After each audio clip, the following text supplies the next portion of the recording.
All right, everybody, we're going to talk to you about how to thrive as a drone entrepreneur in the wake of the DJI ban. I'm here with the drone boss. What's up? Crazy stuff going on.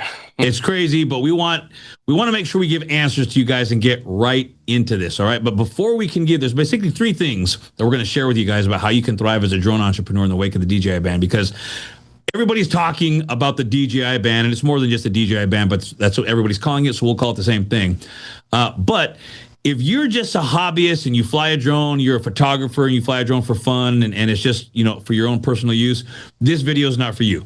We're here to talk to those of you guys who you already right now make money using a drone, or perhaps you want to make money using a drone. That's what we do. There's nobody on planet Earth who has helped more people start successful drone businesses than Damon, the drone boss, and myself. So we've helped more people. We're working every single day with what we call dronepreneurs, people who are entrepreneurs in the drone space. And obviously, this is a big issue for us right now, as it is for everybody in the industry. So before we go into the three ways that we want to describe how you can thrive currently, right now, after this DJI ban, Damon, why don't you give them a little bit of background about what this does and doesn't do? Because the amount of misinformation, or what people call FUD, fear, uncertainty, and doubt, is off the charts. It's like probably 9 out of 10 people talking about this are saying everything false. Is this bad? Yeah, I think this is bad. But at the end of the day, people can still use the drones that they already have. They can still buy brand new DJI drones. If they want a brand new Air 3S, if they want a brand new, Mavic 4 Pro, they can get access to them. The current models are not being banned. The use of their existing models are not being banned. So that's all false. That's all fake. Can you just share with people what is happening and what's not happening from top level view?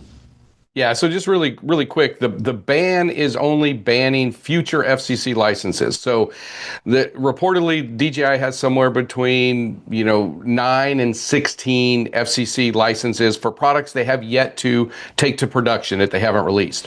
Now, we don't know what those are. They could be drones or microphones or action cameras or who knows.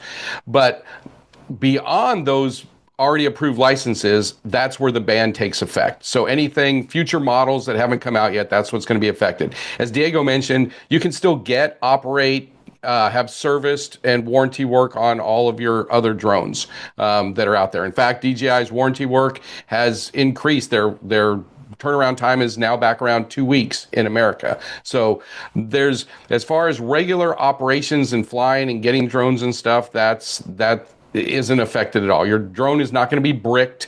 It's not going to be worthless. It's you can still do it and fly it, and everything's going to work fine with it.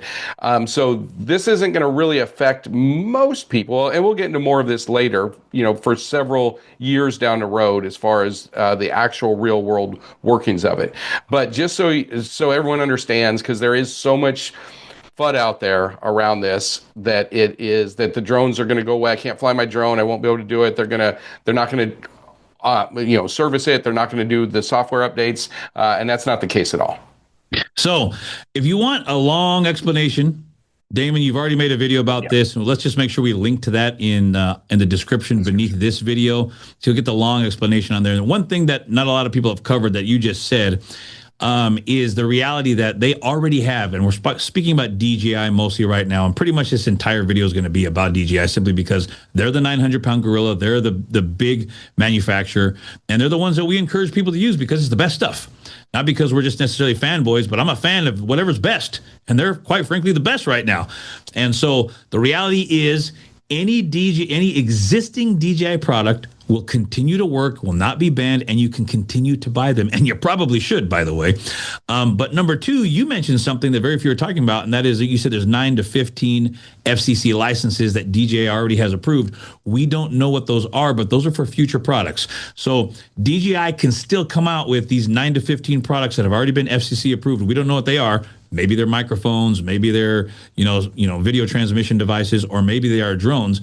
But if DJI wants to, because they're going to come out with that equipment anyhow, they're just going to come with that worldwide. Whether or not they're able to bring it into the United States is dependent upon this ban. And you're saying that the existing 9 to 15 that they already had pre-approved could potentially enter into the American market. Correct. Yeah.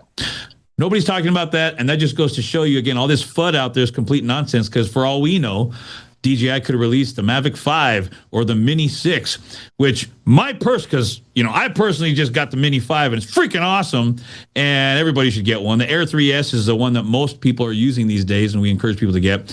You can still get these drones.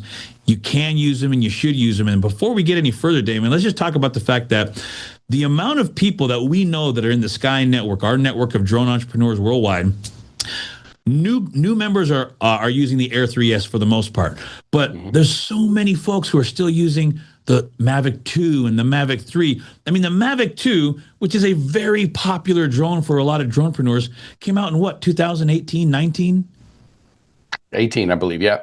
Yep, and it was right. It was 18, but then they couldn't ramp up production for enough of them until the next year. So let's just say it's 6 to 7 years old.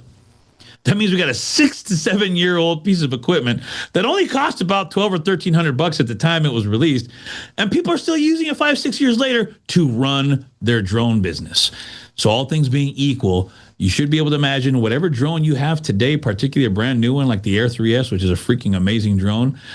There's no reason to believe you can't be using it for the next 10, 15, 20 years. Because quite frankly, it's just like saying, how long could you use your car? Sure, a brand new car is going to work better, but how many of you are driving, a 1967 Camaro and it still works? You know what I'm saying? And so the point here is this. Let the FUD, the FUD, fear, uncertainty, and doubt go away. Don't be that guy who whines like a little sissy or girl, like, oh no, I can't get a DJI drone, because you listen to a bunch of false propaganda that got you all worked up in a tizzy. You can still continue to use your drone. Now that that's out of the way, let's talk about the reality, Damon, that what would you say in our industry, the dronepreneur industry? And when we say drones, let me make sure that I'm making a very important distinction that most people don't make when they talk about drones in the larger news population. And that is, there's a huge difference between military drones and consumer drones, everybody, all right? It's like the difference between a car and a tank. Like if we called them all vehicles and tanks and cars were all included in the same category, that would be a really stupid way to categorize things. When you talk about predator drones or military use drones and consumer drones, which are basically just cameras that fly, they're two completely different categories. Our space is the cameras that fly space. That's what we talk about when we talk about drones, multi-copters or multi-rotors. And we are very fortunate to have the opportunity to interact, teach, show people who want to use these cameras that fly, AKA drones, to start businesses. And people are starting businesses in every single different field imaginable, from the very easy stuff like doing aerial photography, commercial videography, aerial real estate photography, scanning, mapping, inspections, hotels and resorts. I don't know. We can go on and talk about that at length. But the reality is, the people who are either doing this or want to do this, who are making money selling this service in this marketplace, what would you say has been the last time something has so severely affected our industry? Because like this is news everywhere. This is on CNN, ABC, and all the big major media players. It's all over social media. I said all that to ask you this very simple question. Besides the FAA 107, which was, the FAA creating a licensing mechanism to force commercial drone pilots to, acquire this license, be able to operate functionally, what has been any other major news event besides this? There really hadn't been anything. I mean, back in 99 for Y2K, for people that were operating drone businesses back then, there were only a handful of us that were doing it. But that was a big deal, and that created a big news cycle and for us. But it was a tiny percentage then. So, I've been doing this since 1993, commercially operating drones and making money. So that was the first big thing we ever ran into. The next big thing was really the 107 back in 2016. And that, because there was a lot of confusion around drones and them being legal and what was required and all this stuff. So, but other than that, there's nothing has had this kind of big impact news cycle and fun around it too, because there's so much misinformation. A lot of the misinformation is going out there that the big news programs, Fox and CNBC and stuff, are airing that this ban is directly because DJI has been supplying the U.S. military, and that's the whole reason for it, which is totally false. It's just they never have. And they're basically saying, thank God this has happened because a Chinese manufacturer should never have been supplying our military with parts. And it's a complete lie, and it's complete stupidity.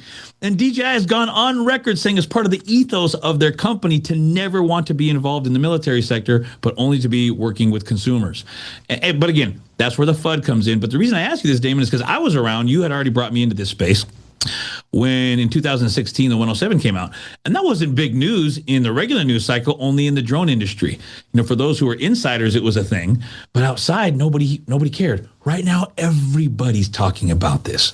So that brings us to the first of our 3 points we want to cover with people today, and that is the optics and visibility surrounding drones within the last 24 hours have exploded like we haven't seen. I've been in this industry a little over a decade. You've been in it for, multiple decades, even before, modern day drones existed. It's never, have you ever seen anything anywhere close to what we've seen in the last 24 hours? No. I mean, the next closest thing where just awareness was like when they had the New Jersey drone sightings and stuff about a year ago, that was something that got into the public news cycle and some awareness, but that was, single digit percentage comparison to what we're seeing now. Okay, so this is actually good for everybody. And if you take a look at this from the proper framing, I'm not saying this is a good thing. What is happening is a good thing, because I do not believe that. Believe me, before we started this recording, I went off on my soapbox rant and my tirade that is politically incorrect, and so we can't publish it for everybody, all right? However, because I'm a free market guy. I am a free market guy, and I want free markets. And I want the consumers to be able to choose who the winners and losers are, and not the government. The government shouldn't say, we're going to let these guys win and these guys are going to lose. That's just wrong. That's so un-American. It's the most un-American thing you can imagine. Nevertheless, here we are on the other side. This has happened.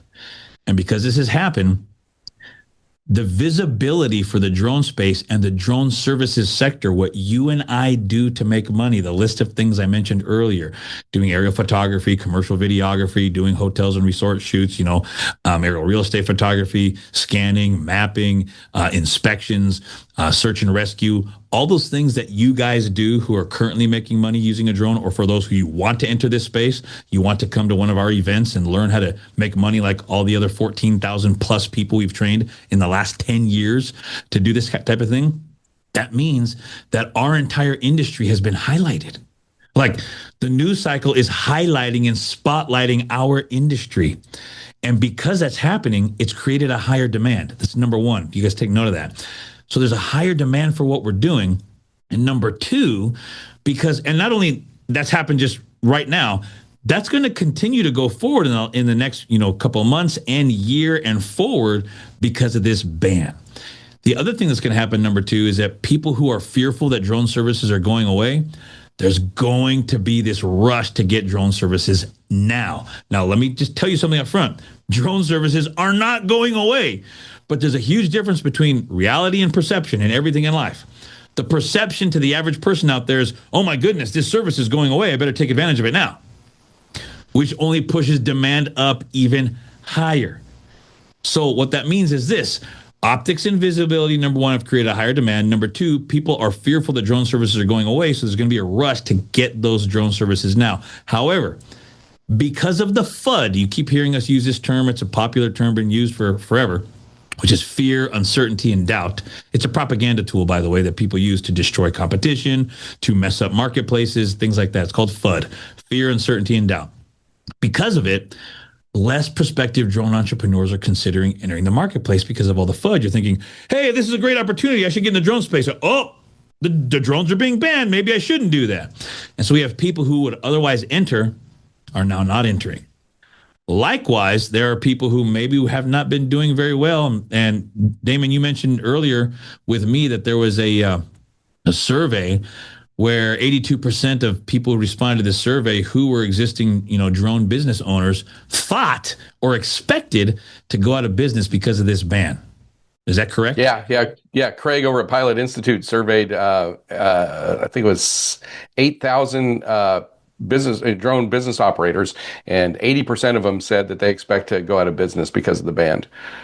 So that just shows you how strong this foot is, because they're not going to go out of business because of this ban, other than if their mind tells them to. Right. And a lot of them, they probably will because they're fearful. So they're just going to stop and they're going to quit. They're going to quit. And you've seen this happen in many other industries before. Recently, there was a huge change, several years ago, to the commission structure for for realtors. And a lot of realtors just quit because of it. Period. They just quit, and there was no need to. And because that happened, what happened? The realtors who stayed in it had a bigger swath of the marketplace. Now, what that means for you guys is this: if you're interested in going into the drone space, there's never been a better time than right now because of these three factors that we just mentioned. The demand is higher. People now want to get the service right now because they think it's going away. And let's just say, I'll just pull numbers out of the sky just for the sake of giving the illustration. Let's say there was 100 new drone entrepreneurs entering the space every single day. But now, because of all this FUD, only 10 are entering in. Well, now the demand is way higher. So we need those 100 people to enter every day. Because even if those 100 people were entering every day, they still wouldn't meet the demand. They literally would not meet the demand, because that's how big and broad and wide and expansive this marketplace and this opportunity is. But now less are entering in. So those who have intelligence to set all that aside and to enter the marketplace now, it's going to be that much easier for you to pick up your lion's share of the marketplace. Or even, let's say you're not picking up a lion's share, it's just easier to get customers to say yes, because there's more of them and less of you. Is there anything you'd want to add to that, Damon? Well, and just how big the industry is and growing. So like, we're wrapping up 2025 at about $80 billion just on the commercial side. So, and this is a study done by Precedence Research. So that's not military. You should link to that. Let's link to that study below here so people can see it for themselves. They don't think that we'll put it the there. Drone boss is just making up numbers. Yeah, it's Precedence Research. And over the next 8 years, we're going to see that grow from 80 billion to 1.5 trillion. So that is a 1,775% increase of where we are now. And somebody's going to get paid all that money. And like Diego mentioned, the demand is up here, the supply's down here. And if everybody that was getting in, they still couldn't meet up with the demand. Now, over time, this is going to level out and it'll equal out. But right now, the gap is getting even bigger because there's more people that are not entering in when they need it, and the demand's increased even more. So I just, like you said, this is the best time to get in the industry since I've been in it, for over 30 plus years. It's just incredible. So that's pretty much all we wanted to cover here today for you guys. There is, more that you can learn. You definitely want to take a look at Damon's video, which is linked below, so you can see exactly what this band does and what it doesn't do. If you are interested in starting your own drone business, then you can come to our next, live event online called Drone Command Live. That's also linked beneath here. But before we leave, what we covered here today, how to thrive as a drone entrepreneur in the wake of the DJI ban, we've actually put together all of our notes in a very simple report, and it's free. We just want to give it to you guys to serve the industry. The link here is also for that beneath us in the video. So if you want to know how to thrive as a drone entrepreneur in the wake of the DJI ban, click on the link below. No charge to you. But we want you to be part of this industry with us. This industry is growing, and this industry is going to be, think of that growth that Damon just mentioned. This is literally like being in the car industry just right after Henry Ford started rolling automobiles off of his assembly line. Or this is like being in on the personal computing industry right after, Steve Jobs just started rolling out the Apple II computers. This is where we're at in the drone space. And the reason all this FUD is going on out there is because you can't stop these industries that take over. When something is the next big thing, it's going to happen. It's inevitable. And this industry is not just starting, it's been growing like literally astronomically and even exponentially for the last 10 years. We've been hosting live events for the last 10 years. We're one of the, we're the only, group of people who've been doing this for this long. And the reason why it continues to grow and build every single year for us is because the industry is just explosive. And so if you want to be a part of it, Join with us. Click on any one of the links below. Get your How to Thrive as a Drone Entrepreneur in the Wake of the DJI ban report. It's for free for you. Damon, any last words before we sign off and we're off to the next one? Yeah. Also, I want to. A lot of people are asking, what can I do? Well, what you can do is you can reach out to your representatives, your state representatives. I'll also put a guide down in the description that will give you how you can reach out to them, how you can find out who they are, and their emails and contacts. And I've even provided 12 templates to get you started of different letters that you could send. So I don't recommend copying and pasting them. Put your own twist on it, but it's at least something to get you started. So we'll put that in there. And again, it's free. We just want you guys to have it. And, together we're stronger and we can help move this industry forward. And I really hope you take advantage of it. All right, everybody. Take care. We'll see you in the next video. We're out.